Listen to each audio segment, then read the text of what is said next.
টান দিলি না হ্যালো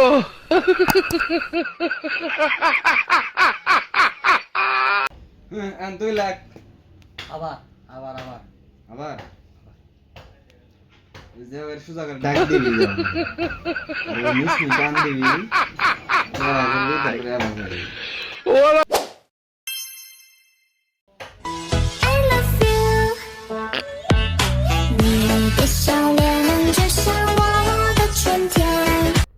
তারা কি শুরু করছো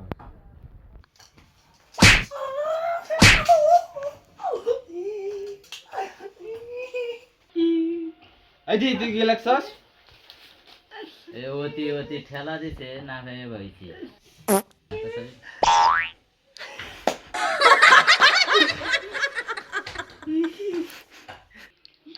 এটা কি অন্তস জল লাগছস নাকি রেলগাড়ির স্টেশন বানাইছো অতি ঠেলা দিছিল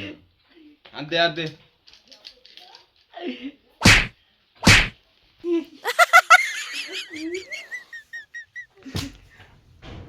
সদা এভাবে লাগে এভাবে লাগে যাবা করে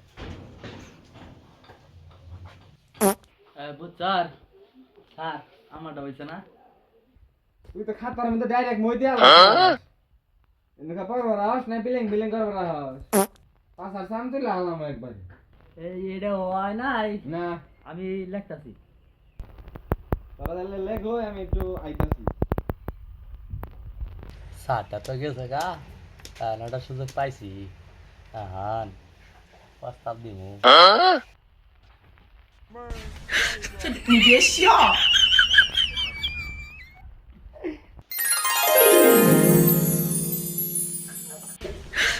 你别笑。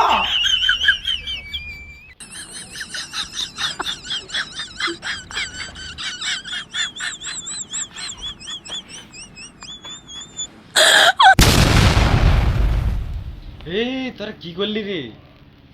থাম থাম থাম তোর তো প্রাইভেটের নাহক বানিয়ে লালি 你别笑。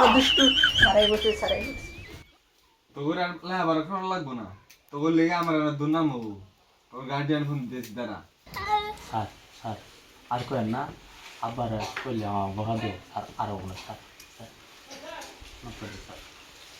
স্যার ঠিক আছে যা এবারের মতো মাফ করলাম আসসালামু আলাইকুম গাইস আপনারা সতর্ক থাকবেন কারণ এরকম হচ্ছে রেগুলারই বাংলাদেশে কোচিং সেন্টারে তো আপনারা সতর্ক থাকবেন এবং আপনার ছেলে মেয়েকে সতর্ক রাখবেন আল্লাহ হাফেজ